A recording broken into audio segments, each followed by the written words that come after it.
Hola, ¿qué tal? Buenas noches, bienvenidos y bienvenidas a este séptimo episodio de Noches de Básquet, perdón, octavo episodio de Noches de Básquet, que hoy estamos a martes ya, estrenando horario a las 11 de la noche. Aún está en juego el Real Madrid Lenovo Tenerife, está ganando de 5 el conjunto de Pablo Lasso, partido bastante entretenido, pero bueno, los que no estéis todavía por aquí o sepáis que están viendo el partido, les decís que cuando acaben que se pasen por el canal, ¿eh?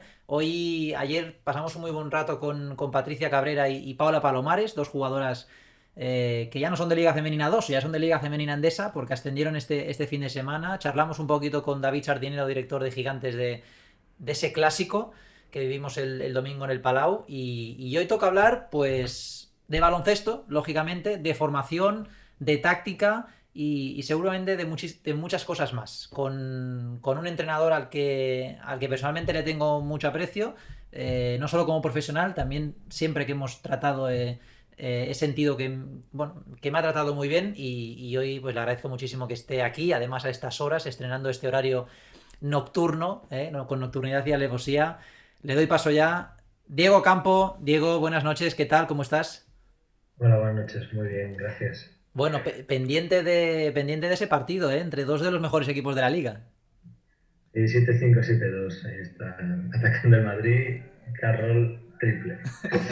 Sí, sí, parece que va. Carroll triple, lo puedes decir hoy, lo puedes decir aquí un año, que siempre es válido, ¿no? Tiene mucho mérito. Yo me acuerdo cuando llegó al Gran Canaria, que venía de Italia, y ya el impacto en la liga, pero cómo ha ido evolucionando y cómo se ha ido adaptando, ¿no? Dentro de Gran Canaria, dentro de la liga y luego dentro del Madrid, un equipo que compite como vemos siempre, ¿no? En la CB y en la Euroliga. Ahora que sacamos el tema de Carroll, Carroll a mí lo que más me sorprende, un tipo que puede estar 25 minutos seguidos en el banquillo y sale y las tres primeras las enchufa, ¿no?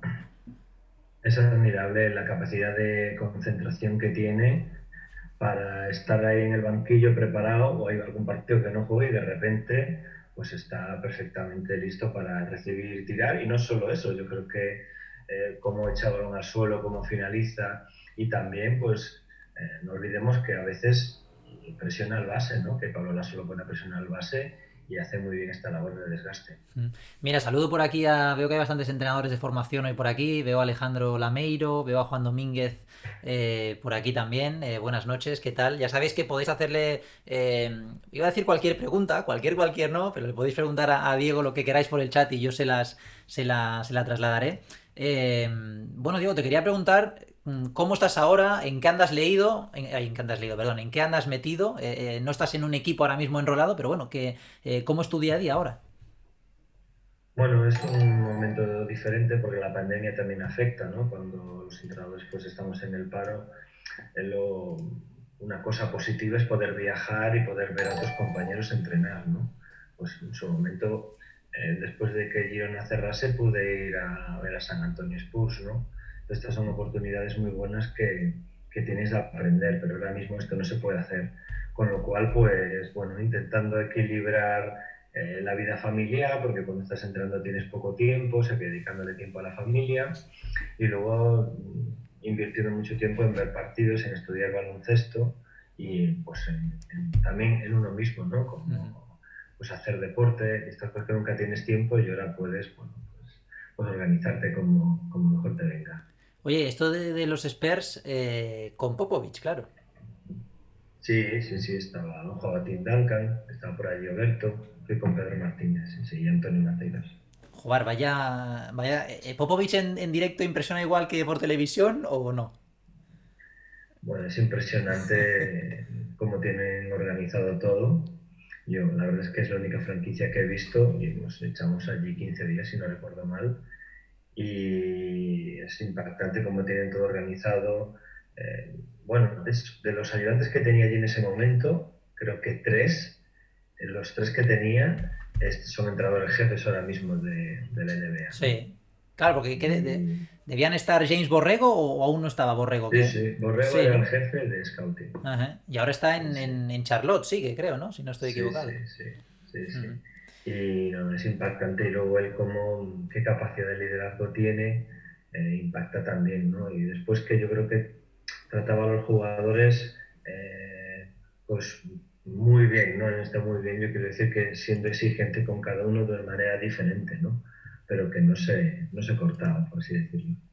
Los entrenadores cuando, por lo que voy hablando con algunos de vosotros, ¿no? Cuando no estáis en ningún equipo en concreto, eh, en lugar de descansar o desconectar, al contrario, ¿no? Siempre estáis aprendiendo de otros, ¿no? Y además tenéis esa oportunidad, como tú dices, de poder, ahora no, con la pandemia, pero si no, viajando, ¿no? Y estando siempre en constante evolución y conocimiento, ¿no?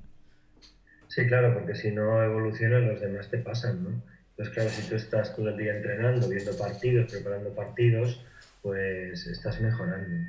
Sin embargo, si te paras, pues los demás te van pasando. Entonces, ahora se trata pues de pues, ver la Euroliga, la ACB, la LED, la LED Plata, pero no solo desde el punto de vista de ver por ver, ¿no? Sino analizar qué ocurre o pues puedes incorporar a tu manera de entender el baloncesto. Ahora mismo, ¿cuántos partidos crees que ves a la semana? Bueno, no lo sé, no lo sé. El fin de semana muchos, que es un momento difícil, ¿no? Porque parece que te falta algo, pero hay muchos.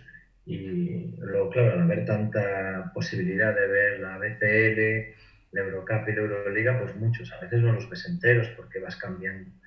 Pero creo que no solo es ver por ver, sino luego, cuando tengo tiempo, poder verlo, cortarlo, o a través de, pues, de Synergy, estudiar cosas en concreto. Yo creo que profundizar más en lo que ocurre, a veces necesitas pararte más, ¿no? Entonces, a mí me gusta pues elegir algún entrenador que te gusta, algún equipo que te guste y profundizar más en cómo lo hacen. Cuando estás viendo los partidos en tu actual situación, que no es decir que no hay un scouting profundo porque es tu próximo rival, ¿en algún momento eres capaz de ver un partido como el resto de mortales prácticamente sin fijarse en detalles o siempre te estás fijando en posiciones defensivas, en ataque, en determinados movimientos de jugadores? Sí, yo creo que es un hábito que tienes y te estás fijando todo el rato en cosas. A veces te fijas en cosas que te interesan mucho o en un equipo en concreto en algo que te interesa mucho y después, a ver, no solo vale con una vez, sino que tienes que profundizar más o te apuntas y luego miras el clip, te lo guardas o lo analizas más. ¿Con qué equipo esta temporada no sé si te preguntarte si te sientes más identificado o estás disfrutando más viéndolo jugar? Bueno, creo que mm, defensiva y ofensivamente el Barça está planteando cosas, no digamos diferentes, ¿no? Porque la defensa de cambios, pues ya hace tiempo que se viene usando, ¿no? Ujú. Pero yo creo que en el baloncesto no es solo el que haces, ¿no? Lo que marca diferencia es cómo lo haces, ¿no? Es cómo cambian, cómo deshacen pues, esa desventaja cuando hay una penetración contra el cambio, cómo pues colapsan la pintura para ver esta línea de pase, cómo hacen esto, porque no es que tienen muy buenos jugadores, sí, pero para mí es diferencial cómo hacer las cosas, ¿no?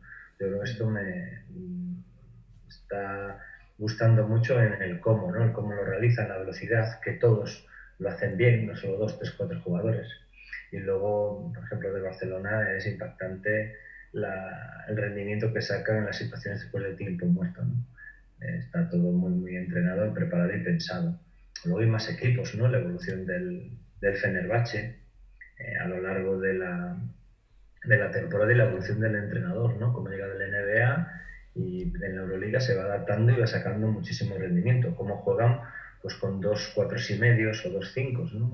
No siempre juegan con pues cuatro exteriores y un interior. Creo que es muy divertido, pero luego también encuentras equipos divertidos e interesantes en otras ligas, ¿no? Dentro del baloncesto en la CB y la Euroliga, como por ejemplo es en Alem, ¿no? Que el Coruña pues tiene un equipo muy, muy físico, muy atlético, como pues juegan con un gran esfuerzo.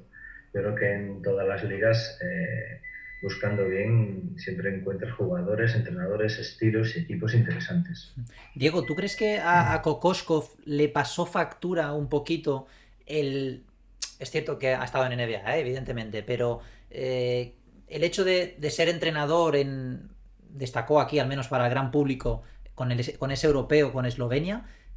¿Tú crees que le pudo afectar un poquito esa diferencia de entrenar un campeonato corto de de 2, 3 semanas con una temporada? ¿Eso puede afectar a un entrenador?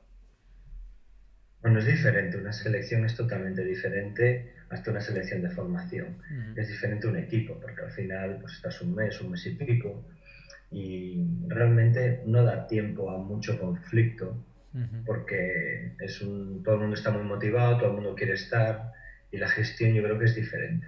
En un equipo pues son 10 11 meses y hay mucho más roce, mucho más desgaste entre las personas que están.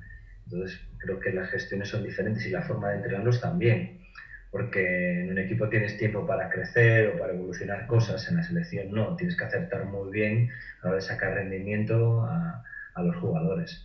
Pues no, creo que él tiene me parece a mí, un Ujú. buen conocimiento del baloncesto europeo, muy bueno, pero claro, las expectativas, ¿no?, que todos Claro. teníamos de un entrenador que llegó a la selección, lo hizo tan bien, en la NBA lo ha hecho tan bien, pues todos teníamos expectativas. También el equipo ha ido evolucionando, han adaptado piezas y un poco pues se ve la mano del club y del entrenador a la hora de ir evolucionando, que creo que es muy importante porque no es siempre llegar a acertar y jugar. Aquí lo que importa es la nota de junio, ¿no?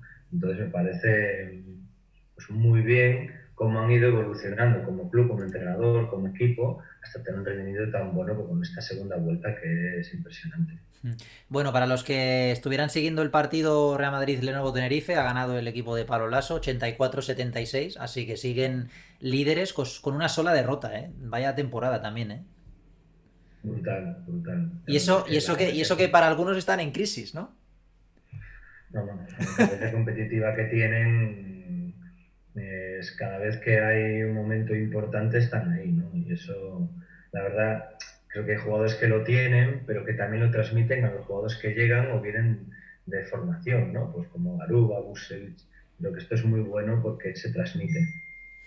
Mira, nos pregunta por aquí, por CR, uno de los más fieles de este canal, nos pregunta, en 2018 llegaste a Manresa con la liga regular ya terminada y sin apenas tiempo para adaptarte al equipo.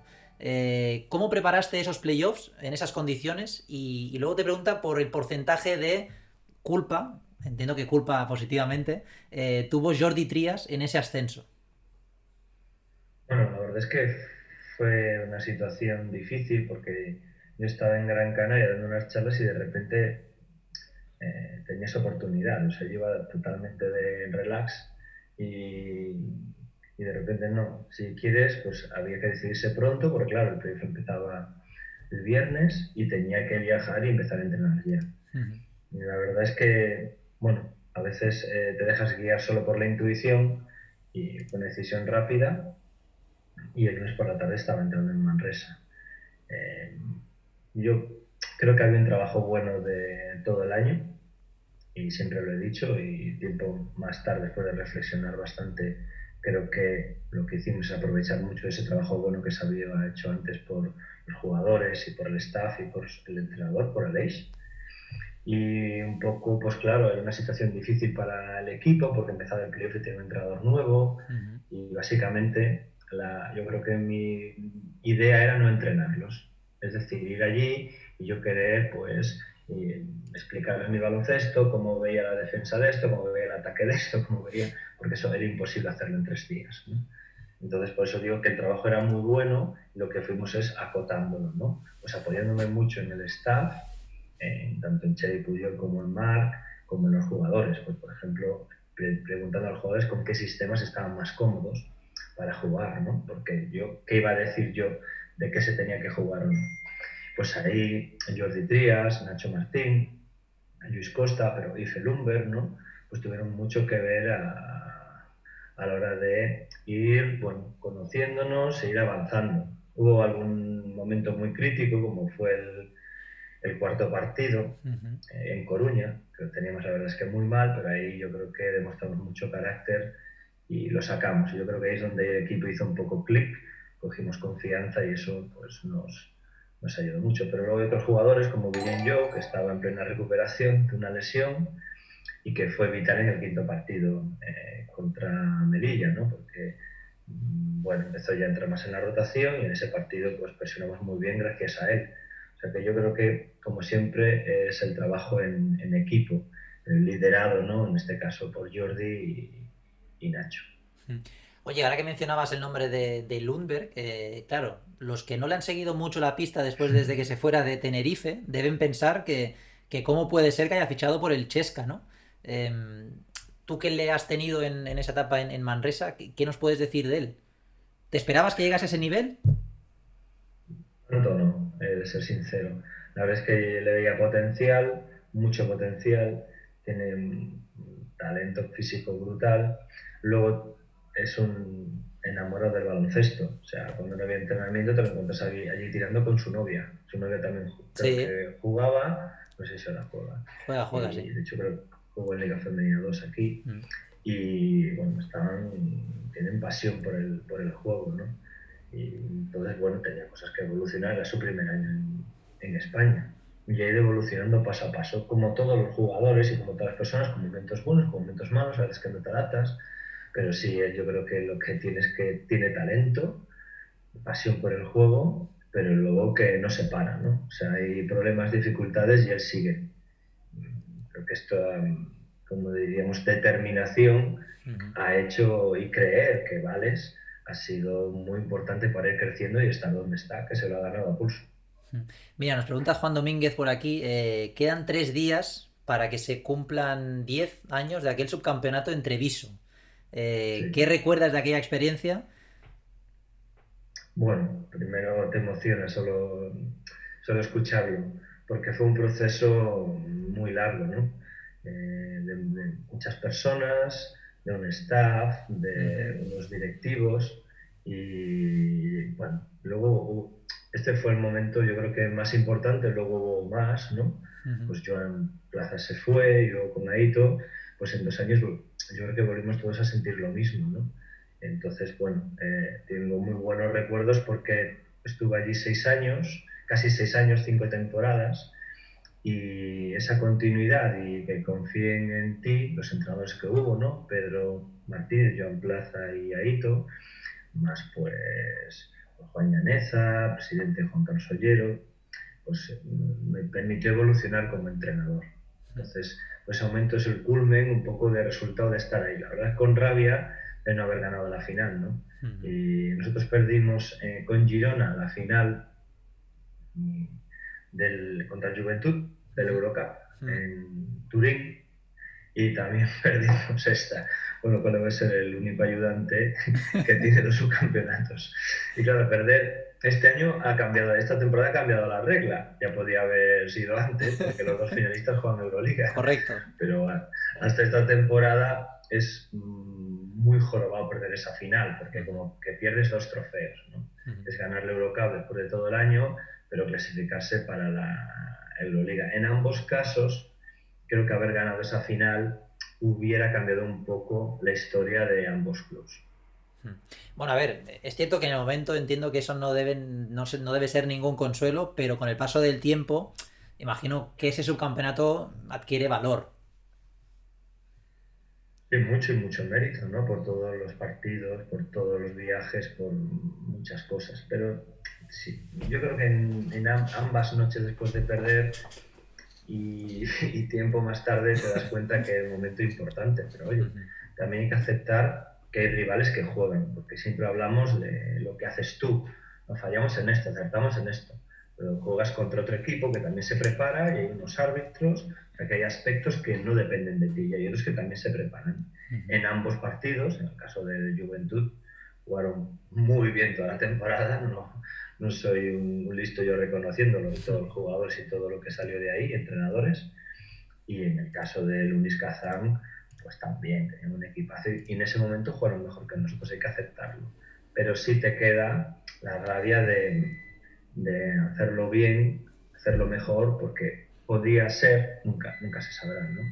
Ese clic que podía haber hecho en los clubs o en las ciudades.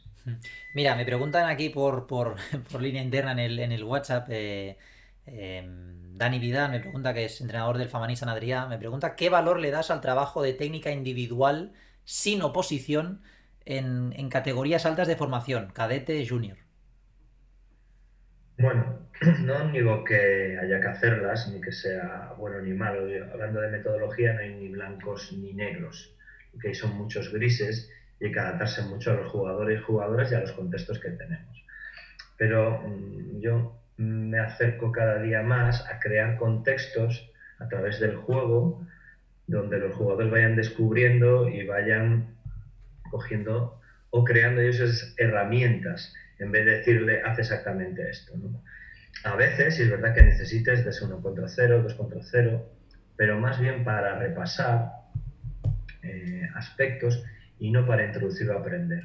Es verdad que es difícil, pero pienso que es muy importante crear estos contextos donde surgen estas oportunidades para los jugadores para aprender y no decirles todo el rato lo que tienen que hacer. A veces ellos encuentran respuestas que no son las esperadas por nosotros, sino que nosotros creemos que ocurre algo y ellos inventan otras cosas. Y eso tenemos que aceptarlo. Entonces es difícil porque a nosotros nos han enseñado en otra línea, que es muy directivista, pero está demostrado cada vez que es mucho mejor que se genere el contexto y que el jugador, ir cambiando y que el jugador mediante preguntas y el juego vaya aprendiendo, es más eficiente que no decirle exactamente lo que tiene que hacer. Precisamente esa era una de las preguntas que tenía preparadas, ¿no? Esa gestión en trabajo de formación, porque normalmente es cierto que dependerá también de contratos, ¿no? Pero cuando tú llegas a un equipo de formación, desde la ignorancia lo pregunto, ¿cómo se establece una metodología? Si es muy de esa temporada, de si se establece, si tú tienes la capacidad de establecer un plan no sé, a 2 años vista con ese jugador o jugadora, ¿cómo funciona eso? Bueno, es muy interesante. Yo creo que hay diferentes perspectivas y depende de los clubes y de las personas que se encargan de la formación y la orientación sobre estos jugadores y jugadoras. Uh-huh. Yo te explico cómo lo veo yo, pero entiendo que hay muchas perspectivas y son todas respetables. Yo lo hago al revés. Yo intento visualizar qué espero de ese jugador cuando tenga 24 o 25 años. Por ejemplo, con Satoraski, cuando llegó allí, pues le costaba mucho driblar y había gente en el club que apostaba mucho porque jugase de base. A mí era uno de los escépticos, me costaba mucho. Entonces, bueno, haciendo un trabajo en equipo de los entrenadores, pues preparadores físicos, pues hicimos una visión de lo que esperamos de ese jugador. Entonces, es ir hacia atrás. O sea, dentro de 5 años, 6 años, me gustaría que fuese así.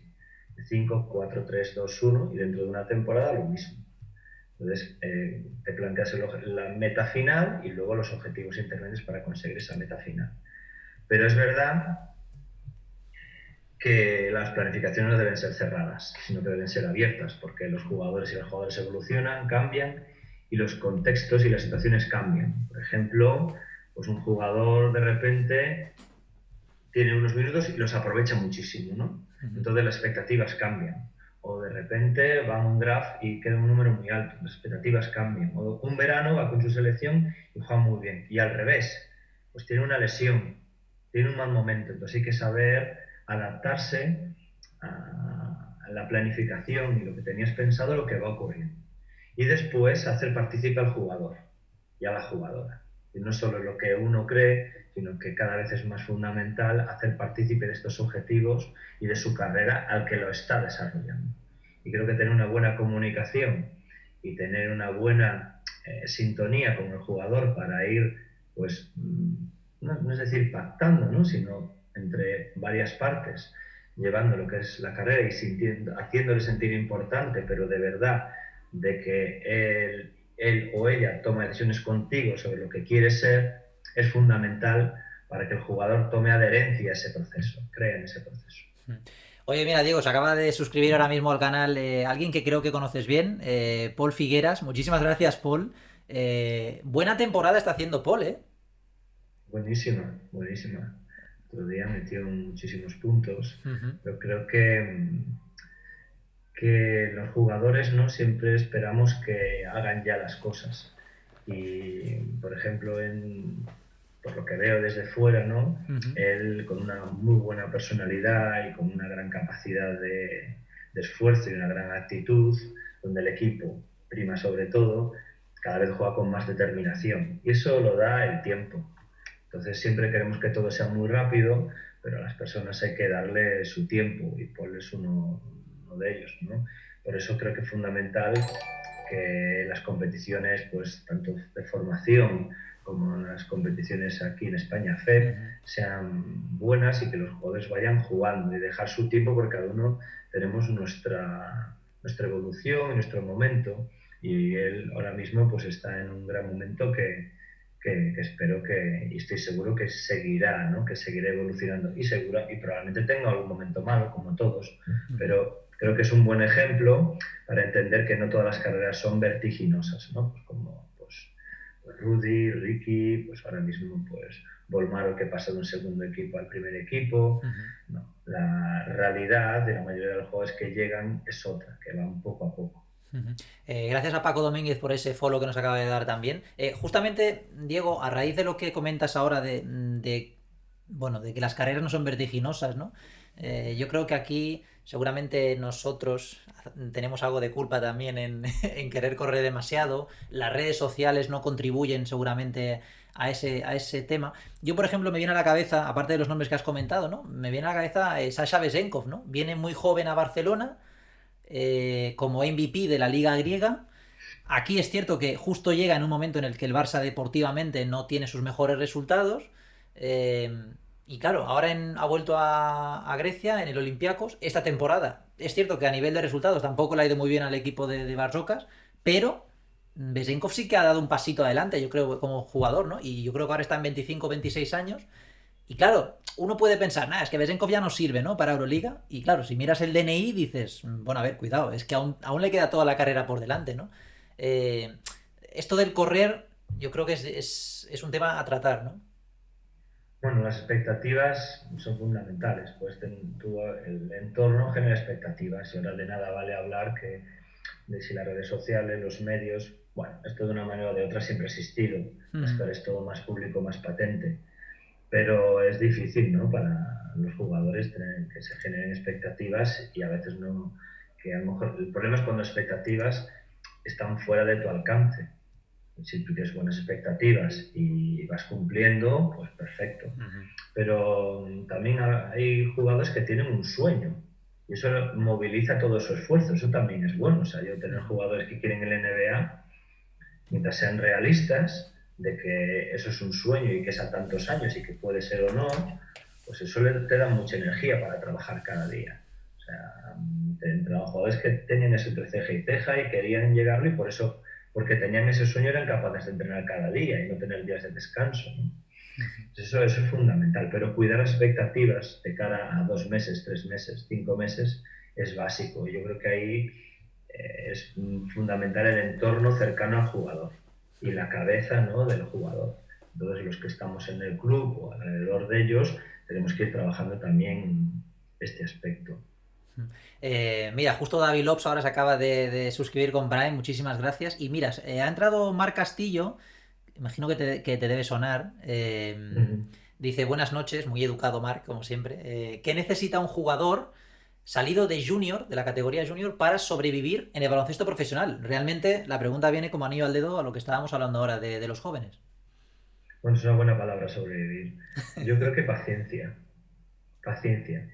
¿Por qué digo paciencia? En la NCA, y creo que la temporada que viene va a ser aún más grande esto que os voy a explicar, cuando son rookies, excepto que el jugador sea un fenómeno, pues un rookie juega muy pocos minutos al lado del jugador que es senior.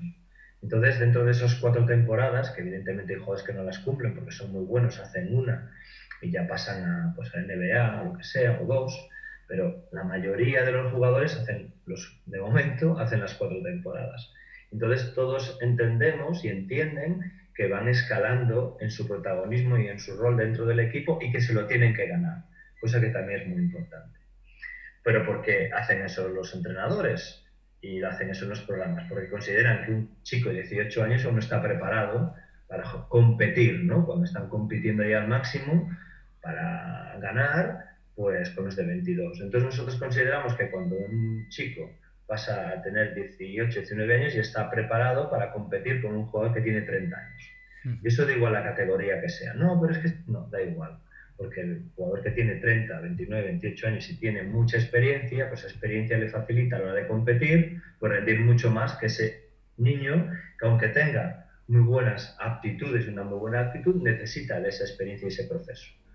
Entonces hay que tener paciencia y entender esto, que hay que ir poco a poco. ¿Que puede haber jugadores y jugadoras que den saltos muy rápidos? Sí. ¿Y sucesivamente grandes? Pues también. Pero la mayoría no van poco a poco. Van poco a poco y no importa tanto la categoría, porque ya vemos que hay jugadores que están en EVA y luego pasan a otras categorías y van triunfando, sino cómo entrenas y competir cada fin de semana, porque se necesitan minutos. Yo creo que estas dos cosas son fundamentales, tener un buen equilibrio entre cómo entrenas, que se debe fundamentar en la mejora individual, pero también entender lo que es el juego de equipo, y la competición. Es muy importante sentir que el chico se sienta importante, juegue, a veces gane, a veces pierda, entender el éxito, entender la frustración para tener las estrategias suficientes para llevar bien la frustración y ir hacia adelante. Y eso lleva un tiempo. ¿A cuánto es para cada uno? Es muy difícil de saber. Pero a veces la evolución va muy rápida se detiene. Lo importante es que esa curva sea ascendiente y no que sea tan picos de sierra. Me gusta mucho siempre hablar contigo de aspectos formativos porque aparecen conceptos que yo creo que se pueden extrapolar para la vida misma, ¿no? Gestionar éxitos y frustraciones, ¿no? Yo creo que todos tenemos éxitos y frustraciones laboralmente, amorosamente, ¿no? En cualquier ámbito de la vida. Yo creo que, Diego, por añadir un poquito a lo que comentabas, yo creo que hay dos temas, ¿no? El primero es que yo creo que el fenómeno Luka Doncic, y que se me entienda, ha hecho daño, ¿no? El hecho de un jugador tan precoz, tan joven, sea capaz de ir derribando barreras, que se me entienda bien el concepto. Y luego la otra parte es, o como lo veo yo, que claro, de los jóvenes que van apareciendo, hay tres escalones, ¿no? Hay un escalón de los que consiguen estar en élite, vamos a decir ACB, Euroliga. Luego hay ACB Euroliga con presencia importante de minutos. Luego hay un grupo un poco más residual que su papel es testimonial, incluso en algunos casos casi para cumplir el cupo de nacionales. Y el gran grueso está en categorías, pues Leporo, Le Plata, Eva, ¿no? O sea, que realmente hay muy poquitos elegidos que están ahí arriba. Es muy difícil. ¿Por qué? Porque la exigencia es muy alta. Entonces es muy alta la CB ahora mismo, pues estamos viendo, ¿no? La parte de arriba, la parte media, la parte de abajo, la exigencia es muy alta y todo el mundo está en el candelero. Entonces es difícil. ¿Qué hace falta valor para poner esos chicos? Bueno, hace falta valor y a veces necesidad. Y se hace por necesidad. Las dos cosas son importantes. Bueno, yo creo que hacer un buen trabajo en estas edades intermedias, y no solo tiene que ser hasta los 22, porque aquí, ahora mismo en España y en Europa, ya con 19 tienes que estar preparado para jugar en la ACB. Y no es así. O sea, antes había la categoría sub-22 y los jugadores llegaban con 23 y aún necesitaban un par de años. Igual que cuando viene un americano a Europa, su primero o segundo año, necesita su tiempo. Y luego de repente no sabes cómo, al tercer año cambia su manera de jugar. Entonces, por eso pues hay entrenadores o clubs que no quieren entrar directamente un rookie. No quiere decir que no sea bueno, no, porque ese periodo de adaptación pues se necesita. ¿Que hay excepciones? Sí. El mismo Scott Bamford, cuando vino a Sevilla, vino de rookie y a los 2 meses pues rindió muy bien, ¿no? Pero son excepciones. La mayoría de los casos pues no es así. Sí es verdad que es muy importante la cabeza que tiene el jugador. Entonces, ¿eso cómo se estudia? ¿Cómo te anticipas? ¿Cómo puedes predecir? Es muy difícil, ¿no? Existe la intuición, existen estudios, pero es muy difícil. Pero creo que aparte de las cualidades que tenga el jugador, es fundamental ayudarle a trabajar todas estas cosas, ¿no? De que, básicamente, yo creo que es fundamental para su formación, que es la psicología deportiva, que no solo el entrenador se debe encargar de esto, sino que debe ser ayudado por un profesional.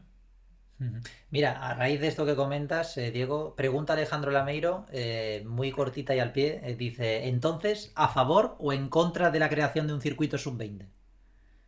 Bueno, a mí me gustaba, ¿eh? Yo estaba en Tarragona y tuvimos un jugador, Facundo Venturini, que nos lo cedió en Manresa.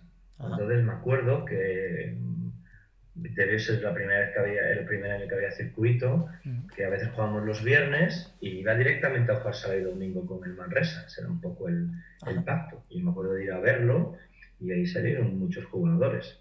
No estaba mal. Luego se crearon las dos divisiones, no estaba mal que pudiesen jugar. Puede haber muchas posibilidades de que jueguen, pero lo importante es que la competición también sea atractiva para ellos, para que les motive, lo que es fundamental. Y después, pues los entornos cercanos al jugador, también todos entender que esto que va poco a poco. Y hay que aceptar la evolución del jugador como va. Y a la vez ser exigentes en el día a día, claro. Hace un momento comentabas el concepto necesidad, ¿no? Y yo creo que a veces cuando estás en un banquillo, muchas veces se genera el típico debate de, bueno, es que, o en negativo o en positivo se pone la etiqueta de, bueno, es que no utiliza a los jóvenes, ¿no?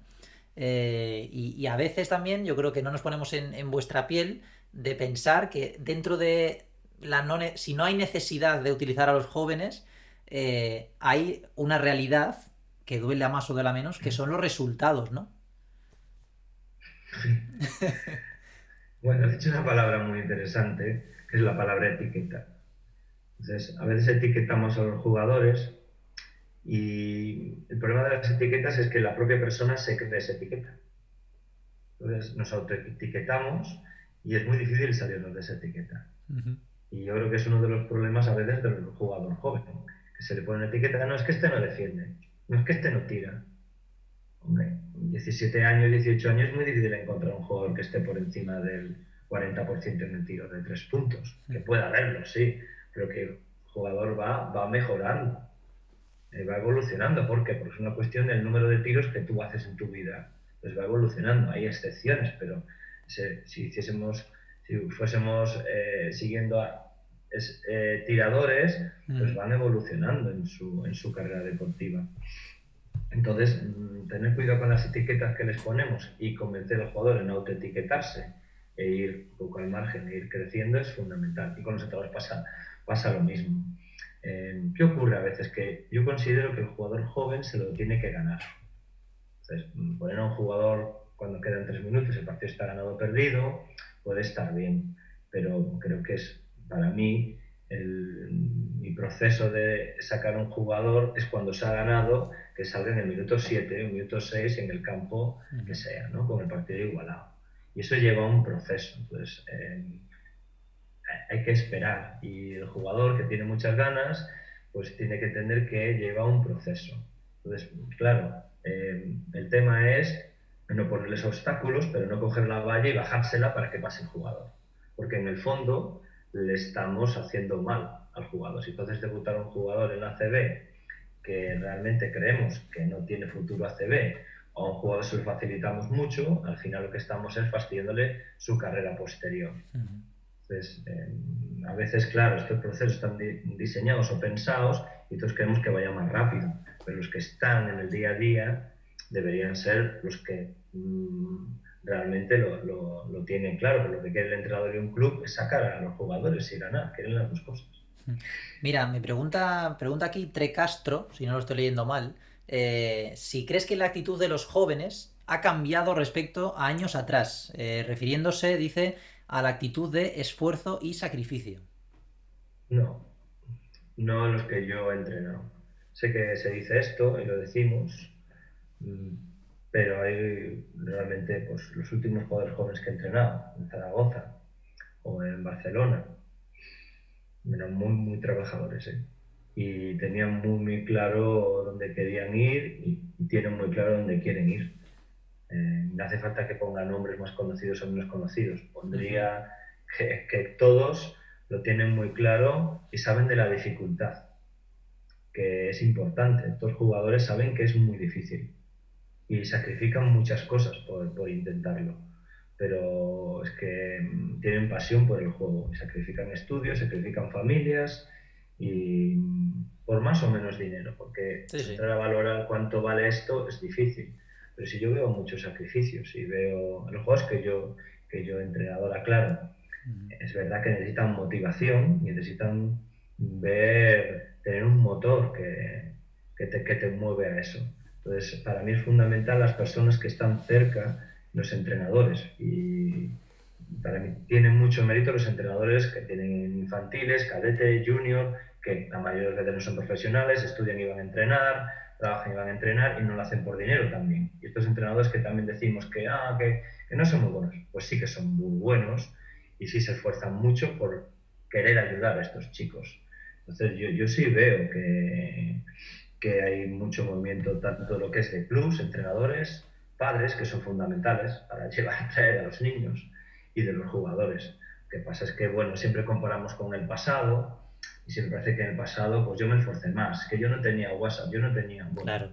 ahora tenemos otras cosas, pero también tienen dificultades. Ujú. Ahora te preguntaré por los entrenadores de formación, sobre todo los jóvenes, ¿no? Que muchas veces que es casi por amor al arte, ¿no? Porque no hay apenas retribución.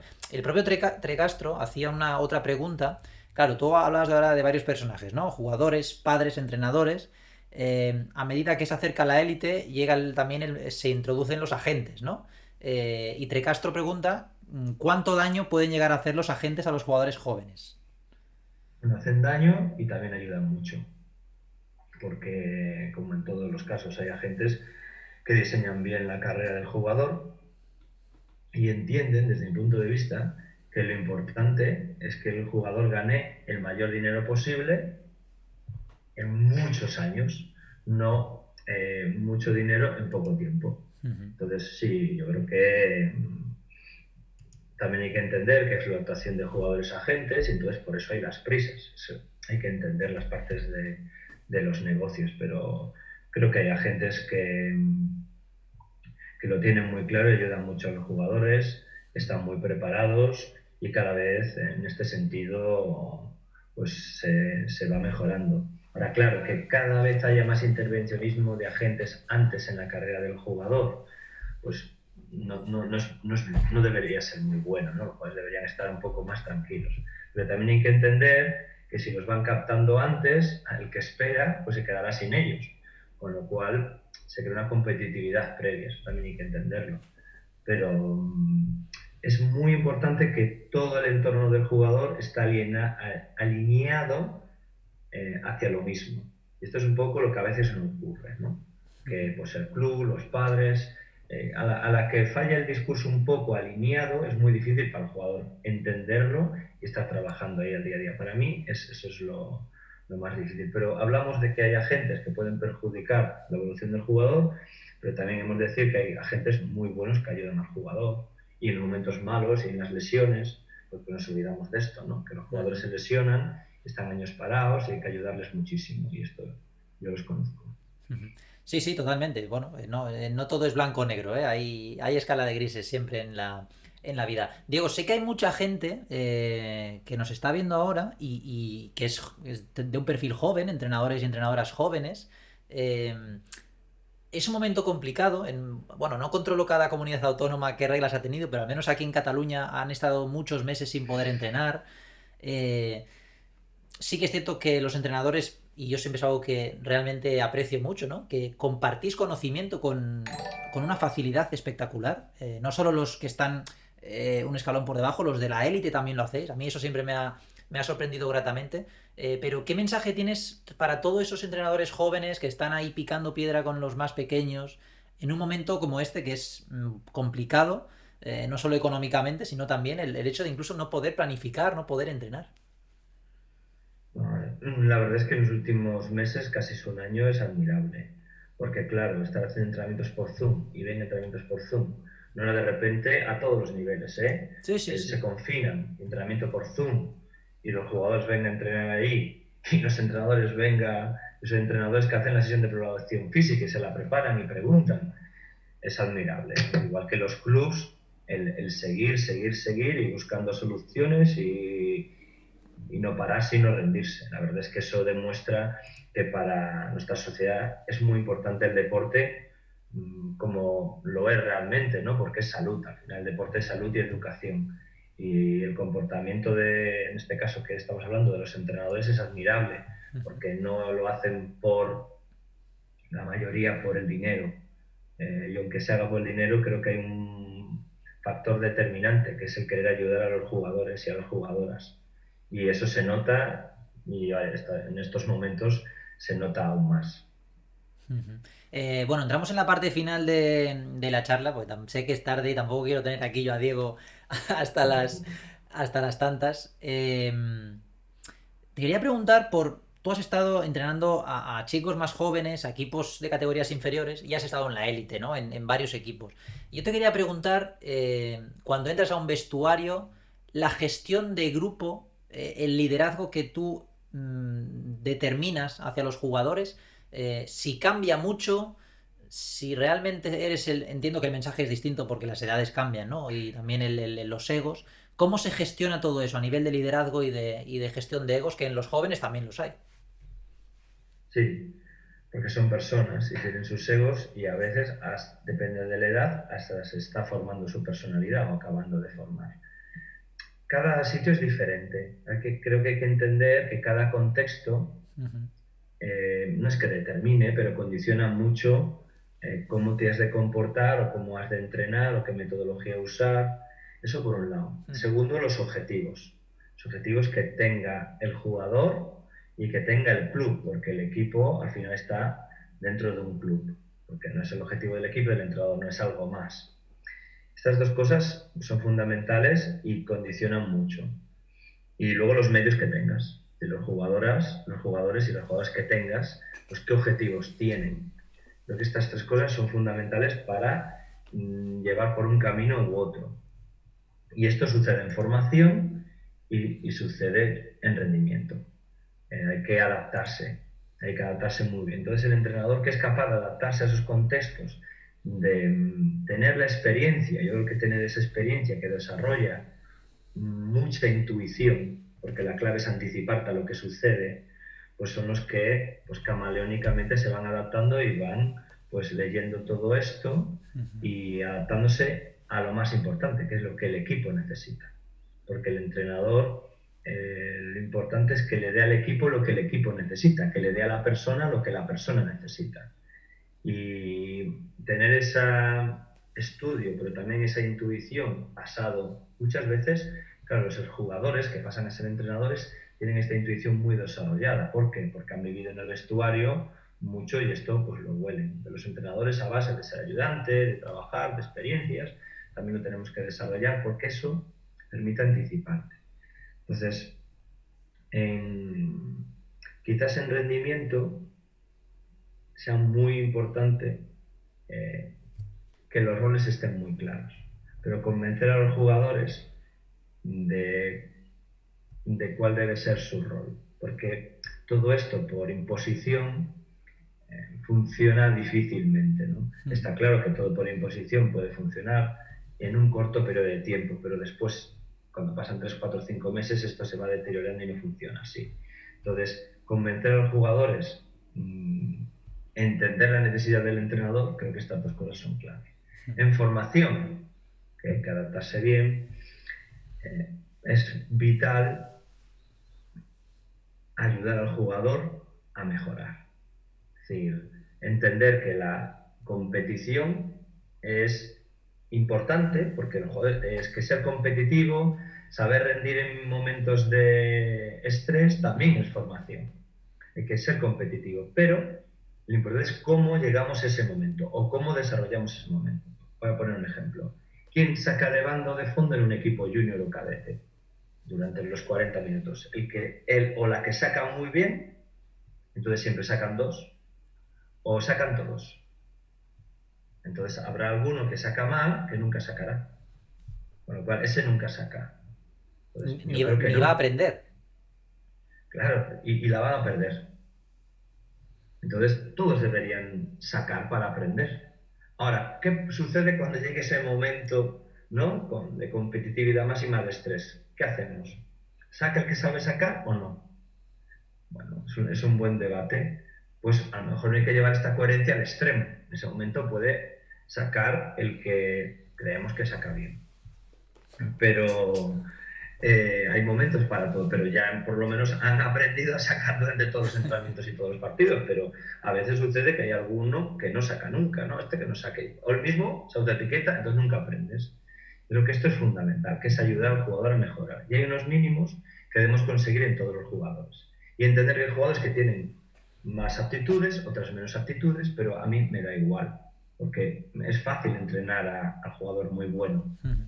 Los que tenemos más dificultades para aprender inglés, para aprender informática, para aprender baloncesto, eso sí que tiene mérito enseñar. Y ahí es donde se ve al buen entrenador. Por eso a mí me gustan los entrenadores que son capaces de entrenar diferentes perfiles de equipos, ¿no? Pues de Euroliga, de ACB, y para no bajar de ACB. Y hay casos, y se han adaptado y lo han hecho muy bien. Para mí eso es admirable y demuestra su nivel, su alto nivel como entrenador. Mira, pregunta Focurrillo, que es Ramón Álvarez, compañero de La Vanguardia. He seguido varias veces el torneo infantil FIBA de Castelldefels y siempre me ha sorprendido el debate constante sobre formación, normas específicas para cada edad, estrategias para vincular a niños y niñas al básquet más allá de la práctica, pero siempre sin una concreción clara, ¿no? Dice él. Y entonces pregunta, ¿quién debería asumir el rol, este rol, para hacer realidad todas estas ideas? Bueno, es que en Estados Unidos no se juega minibásquet. O sea, no existe la categoría minibásquet. Ellos juegan ya desde el principio. La verdad es que nunca he ido allí a mirar y tengo interés por ir como hacen. Porque si mi hijo que tiene 7 años tiene que tener una canasta grande, ahora va llegando, pero igual lo dejaba antes. Entonces, también es verdad que estas adaptaciones que se ha hecho del juego, no sé hasta qué punto están estudiadas científicamente o lo más que se acerque más a la ciencia para saber si eso funciona o no. O sea, lo desconozco, pero entiendo que deberíamos acercarnos más.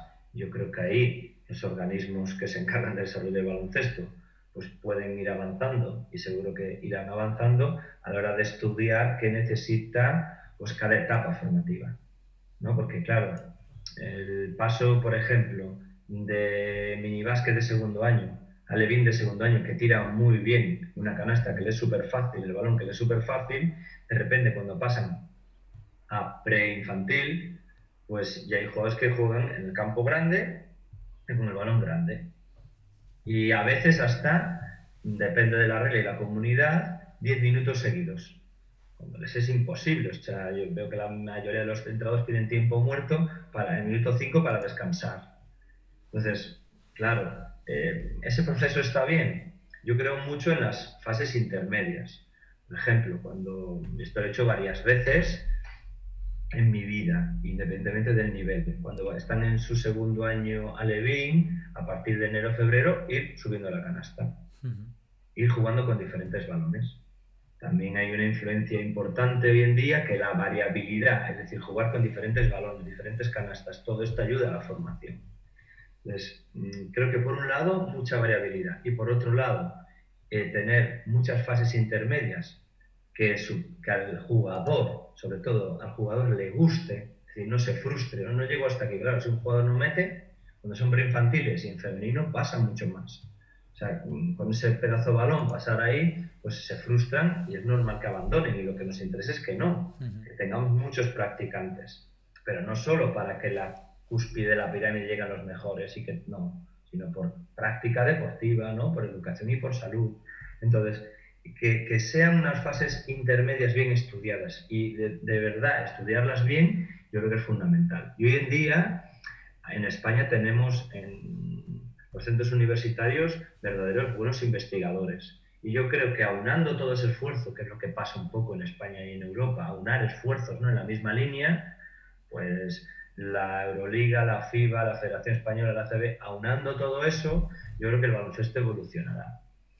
Y ese es el paso para seguir avanzando, desde mi punto de vista. Yo creo que ahora es un buen momento para no dudar, de los investigadores, porque hay voces un poco, vamos a decir, contrarias a lo que se refiere a investigación y yo creo que no somos muy conscientes de la importancia que tienen. No creo que se me entiende por dónde voy. Sí. Y de Bueno, los investigadores españoles. sí, por eso, por eso. Que tenemos, y gracias a eso, pues se va avanzando, y gracias a esas inversiones. Entonces, claro, ¿qué sucede en el deporte? Que hay un dualismo, ¿no? Los que están más en la línea académica, pues es difícil compatibilizarla con la línea experimental, ¿no? De estar entrenando. Entonces, aunar estas dos vías, los que están investigando, los que están innovando, los que están estudiando sobre el aprendizaje motor, con lo que es la experiencia diaria, es fundamental para dar lo mejor a nuestros jugadores. ¿Que el baloncesto tiene una buena salud? Sí, pero creo que hay que seguir mejorando y podemos seguir mejorando porque otros deportes sí lo están haciendo, ¿eh? ¿Cómo cuáles? Yo creo que en fútbol se está avanzando mucho. Creemos que los de baloncesto siempre creemos que, pero están avanzando mucho. Durante el confinamiento tuvimos unas charlas muy buenas en el Barça con los diferentes deportes de otras secciones, ¿no? Pues un entrenador de hockey hizo para mí la mejor pregunta de todas las charlas que hicimos, que es, me preguntaron, ¿los entrenadores de baloncesto os fijáis en otros deportes? Yo me quedé así y fui sincero, pues nos cuesta, ¿no? Pero se puede aprender de otros deportes, cómo están entrenando y cómo están innovando, se puede mejorar. O sea, entonces, bueno, esto no se puede reducir al baloncesto, pero Sí, sí. se puede amplificar a todo. Tener unas vías, abrir la mente, investigar, incluso los entrenadores, otras diferentes metodologías más eficaces, pues creo que es muy oportuno. Ahora, también los entrenadores y los entrenadores de formación necesitan motivadores que le ayuden a hacer estas cosas, porque el tiempo es limitado, no es ilimitado. Pues vamos a ver este entrenamiento, vamos a ver, y eso a mí me gustaba mucho y me gusta, ¿no? Si veo un entrenamiento me quedo un rato a ver, sea de alevín o de lo que sea, y siempre aprendes algo, pero también de fútbol sala o de hockey.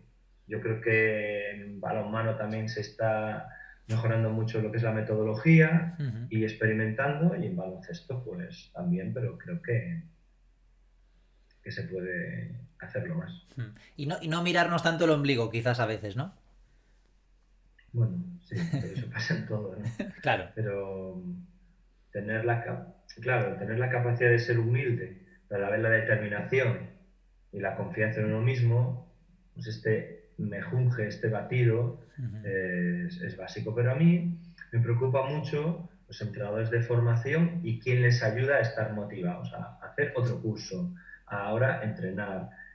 Pues dentro de los clubs creo que debe haber, no siempre hablar del director deportivo, el director técnico, y sí la palabra del mentor, la persona que es el mentor, que en todos los sitios hay una persona mayor que tiene mucha experiencia. A mí, en mi caso, me ha ayudado mucho, dando consejos muy buenos, y creo que esto es fundamental tenerlo, porque para aprender a escuchar a las personas mayores que tienen mucho más experiencia, pero también para que te motiven. Porque hablamos de la motivación del jugador.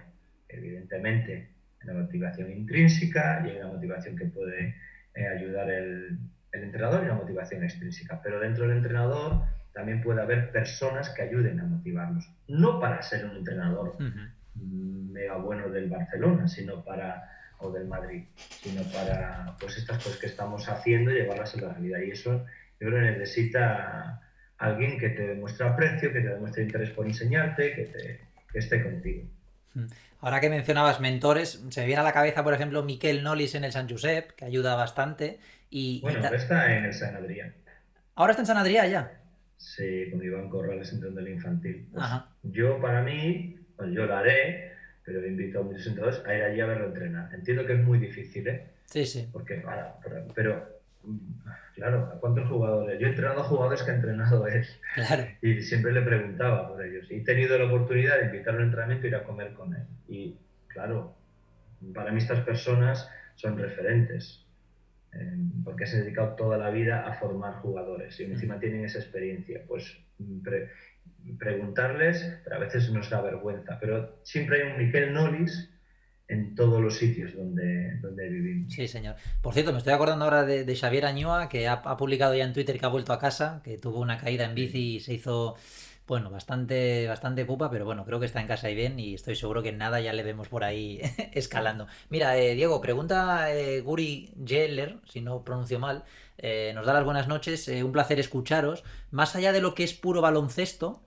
¿en qué te fijas cuando sigues o fichas a un jugador? ¿Qué detalles te llaman la atención?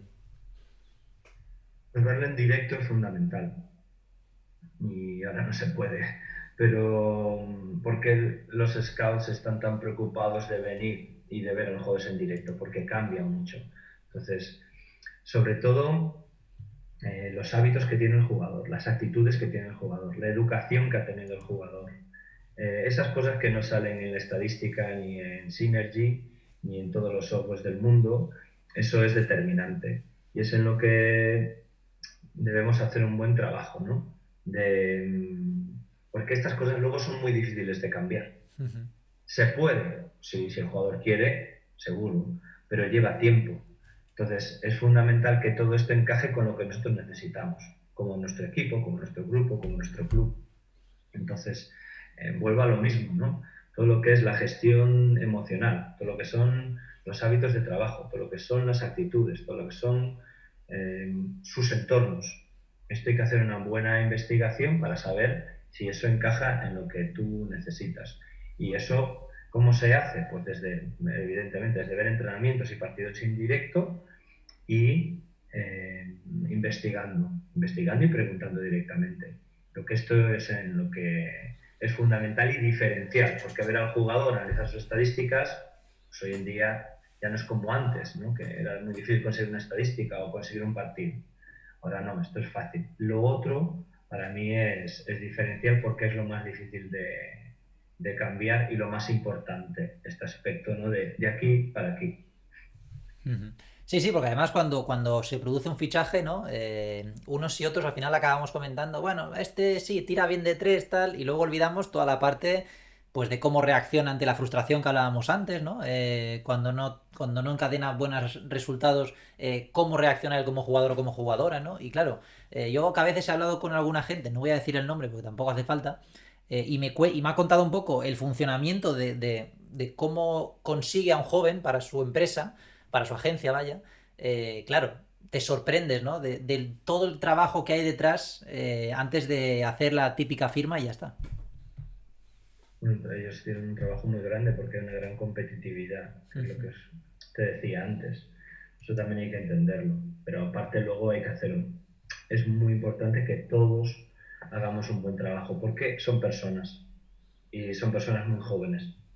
Entonces merecen que los demás, que somos adultos, hagamos un buen trabajo, por lo menos a nivel personal. Ya no digo a nivel profesional, pero lo que es innegociable es que todos, su entorno y los entrenadores o los clubs, hagamos un buen trabajo personal. Luego ya si vota mejor o peor, eso siempre se puede cambiar más tarde, pero hay otras cosas que no. Oye, Diego, para ir acabando, antes los has mencionado y no he querido hacer hincapié. Claro, tú has estado al lado de, pues eso, ¿no? Lo decías antes, Pedro Martínez, Aito, Joan Plaza, Sala Maldonado, claro, son nombres que muchos tienen una trayectoria, no vamos a explicarla aquí, ¿no? No te voy a hacer la pregunta típica de qué aprendiste de cada uno de ellos, ¿no? Pero ahora con el tiempo, lo que sí que me tengo a veces dudas es, ¿intercambiáis muchas opiniones durante la temporada de tácticas o de conocimiento? Es una buena pregunta. Sí, a ver, va a rachas. O sea, va a rachas a las personas. Somos amigos, ¿no? Porque tanto tiempo. Pero claro, las distancias, pues son distancias para todos, ¿no? Ujú. Y va a rachas. Hay momentos en los que sí, pero también hay momentos en los que no, por las ocupaciones de cada uno. Pero yo, por ejemplo, yo intento preguntar cosas que hacen o que ocurren o compartir. Ujú. Creo que eso pasa entre todos los entrenadores, pero con los entrenadores que tienes, pues aprecio, aún es más fácil, ¿no? Yo creo que en el caso de los cuatro, yo les estoy agradecido por la oportunidad de estar con ellos, pero sobre todo por la oportunidad de aprender a compartir, ¿no? A darlo todo, a no esconder nada e intentar siempre ayudarte, ¿no? Y creo que eso a mí lo que me gusta hacer, ¿no? Con los jugadores y con los entrenadores, que es el compartir y ayudar. No es que uno es un jefe y otro es un ayudante. No, cada uno tiene su rol, es evidente, y el entrenador jefe es el que toma la decisión. Pero en lo que es el trabajo en equipo, también es muy importante, ellos lo tienen muy claro. Y esto se enseña en pocos cursos, de lo que sea, ¿no? Desde cualquier tipo de educación a los cursos de entrenador, que es a trabajar en equipo, a entender mi rol dentro del trabajo de equipo, porque hablamos siempre, no, tengo que hacerle entender al jugador este rol, ya, y yo entiendo mi rol dentro de esta estructura del club, entiendo que llevo al cadete y se llevan 2 jugadores del junior, eso es un equipo también, ¿no? Entonces, ese trabajo en equipo que te ayuden a entender lo que te valoren, que es muy importante, pues ellos los 4 pues a mí me lo han enseñado, pero desde el ejemplo, que es lo más importante. Oye, Diego, dos últimas. Tú tienes ahora mismo 44 años, te 5, que me faltan gustaría tener 44, tengo 45. 45. Ah, pues Sí, sí, está equivocada la Wikipedia, ¿eh? en el 76 soy. Em, Te faltan unos 30 para llegar a Hito y seguir entrenando. ¿Tú te ves en activo con esa edad aún o no? No lo sé lo que haré, la verdad es que ojalá yo esté trabajando en lo que sea con esa edad. Y ves, eso, ojalá yo tenga salud para poder estar trabajando a esa edad, sea de lo que sea. Y luego, punto 2, ojalá yo tenga esa pasión e ilusión por estar trabajando en lo que sea como tiene él en el baloncesto. Lo que las dos cosas, ¿no? La salud por un lado, pero por otro lado, la ilusión que tiene cada mañana por levantarse y entrenar y enseñar baloncesto y otras cosas que no son baloncesto, pero que al final él siempre te la relaciona con el baloncesto. Entonces creo que él dice una palabra mucho a todos, que es la palabra curiosidad, que es cultivar la curiosidad en la persona. Y él es la persona más curiosa que de las personas que más cosas que yo conozco, ¿no?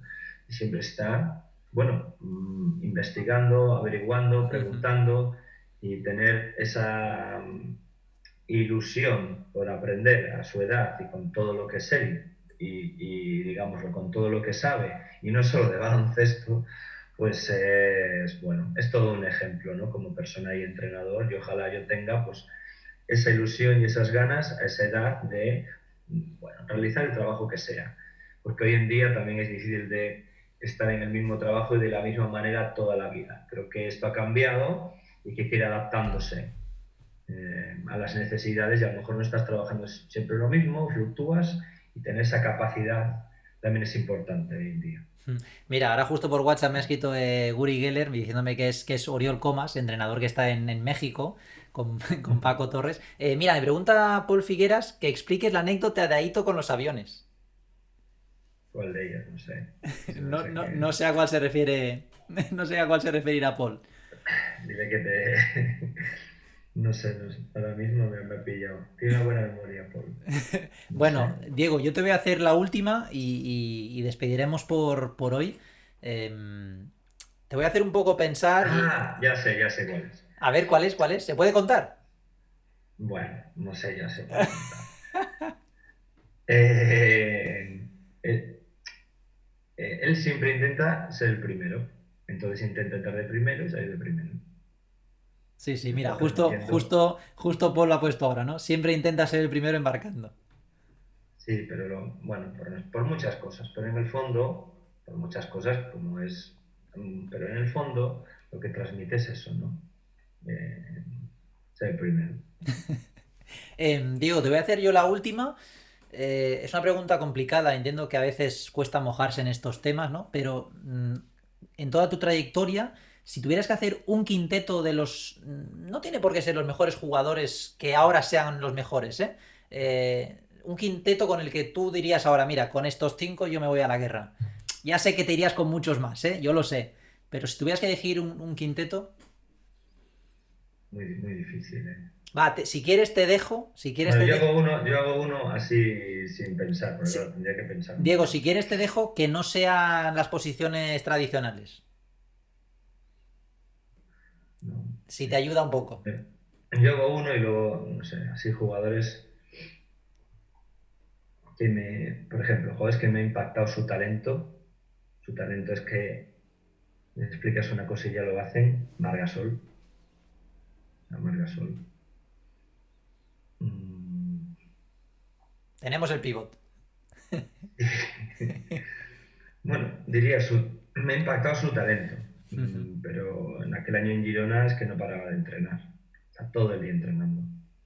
tiene un conocimiento del juego por encima de lo normal. Pero sí, tiene facilidad, una facilidad increíble para aprender y para entender el juego. Ujú. En esa misma línea, Kristaps Porzingis tenía, bueno, porque yo que sé, a veces no le tocaba él venir a entrenar antes del entrenamiento, por lo que sea, porque había entrado por la mañana. ¿No? Entonces llegaba antes y veía a los bases, por ejemplo, hacer ejercicios de dribbling o de bloqueo directo. Y él iba allí, tenía 16, 17 años, cogía el balón y se ponía a hacerlo. Entonces, claro, lo hacía mejor que ellos. ¿Qué hace? Entonces, lo mismo, ¿no? Y también tiene una gran inteligencia. Pero bueno, pivos también podría poner otros dos, como son los dos Hernán Gómez, ¿no? Con un desparpajo y una intuición brutal. Ya teníamos las reservas. Bueno, de momento el equipo no está nada mal. No, no. A ver. A ver, te intento ayudar. A Thomas, a Satoransky lo pondríamos, ¿no? Bueno, podríamos juntos a Satoransky y a Sastre. ¿Por qué? Porque fueron 5 temporadas entrenando día a día, día a día, día a día. Y la verdad es que fue, no sé lo que aprendieron ellos, pero yo aprendí muchísimo de ellos. Y fue muy gratificante. Y es muy gratificante verlos jugar, que juegan muy bien, sino luego como, bueno, como el sentimiento mutuo, ¿no? Ujú. Como son, es muy, como son como personas, es muy gratificante porque fueron 5 temporadas de mucho trabajo y mucha hambre por parte de todos. Me faltaría Bueno, algún, un algún, 3, algún 3 o un 2 exterior tirador, ¿no? muchos, es que hay muchos. Podemos dejar la banquilla a Volmaro. Claro. No, bueno, me viene a Mm, la cabeza Bamford también, ¿no? Que como sí, tirador no está mal.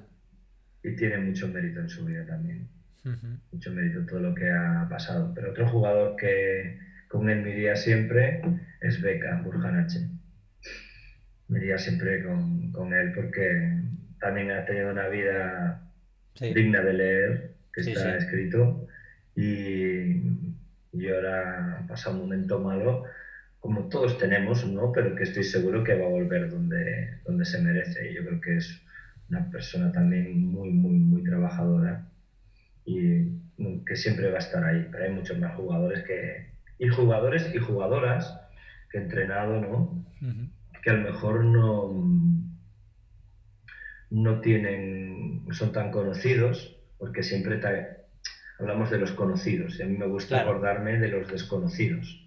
Como un jugador que tuve cuando empezaba a entrenar en el ABO, se llamaba Dani, que yo estaba obsesionado en que jugase por fuera. ¿No? Y un día me dijo, si yo voy a estudiar ingeniería, yo voy a estudiar química, yo voy a ser profesor de química, deja que me meta por dentro, me doy de leches con todos y ya está. Y pues sí, mira, tienes razón, ¿no? Entonces, ¿cómo deja al jugador en su sitio, ¿no? Donde son felices? Lo que aprendes muchísimo de jugadores que no conocemos, desconocidos. Y eso es fundamental también para el entrenador. O sea, tener jugadores a los cuales aprender. Es una de las suertes que yo he tenido. Oye, ¿ha llegado, Dani ha llegado a ser profesor al final o no? Sí, ¿Sí? Bueno, al no tenía menos, ninguna al, duda. al- al menos no, al menos no falló en la predicción, ¿eh? No tenía ninguna duda. Bueno, Diego, pues nada, son ahora mismo las 12:15, llevamos 1 horita y cuarto charlando. A mí, siempre que he hablado contigo, la verdad es que se me hace corto. Espero que la gente que nos haya seguido también se lo haya pasado bien. Yo creo que hemos hablado de muchos temas interesantes, de reflexión, de aprendizaje, sobre todo los que sois entrenadores. Y bueno, nada, Diego, yo por mi parte te agradezco mucho tu tiempo y tu amabilidad, como siempre tienes conmigo. Y te deseo mucha suerte y ojalá te veamos pronto en un banquillo. Muchas gracias, he estado muy a gusto, como siempre, y pues cada vez que hemos coincidido en diferentes sitios y lugares y momentos, y bueno, a ver, ahora hay que vivir el día a día. Lo que llegue llegará y hay cosas que no dependen de uno. Entonces hay que centrarse en lo que depende de uno, por lo que hablábamos, ¿no? Está muy bien, ¿no? La familia, no, hay que estar con ellos y no tanta, la cantidad es importante, pero la calidad es más. y dar ejemplo con uno mismo. Y lo mismo sobre la formación. Hablamos de la formación de los demás, pero también es importante cultivar la formación de uno y no pensar en lo que lo otro, lo externo se puede cambiar y sí lo que tú puedes cambiar. De momento vamos a vivir el día a día pensando en estas dos cosas y lo que depende de otros factores, pues ya llegará. Pues Diego Campo, muchísimas gracias por tu tiempo, descansa y disfruta también de la familia. Gracias a ti, un placer. Buenas noches, Diego. Buenas noches. Buenas noches. Bueno, pues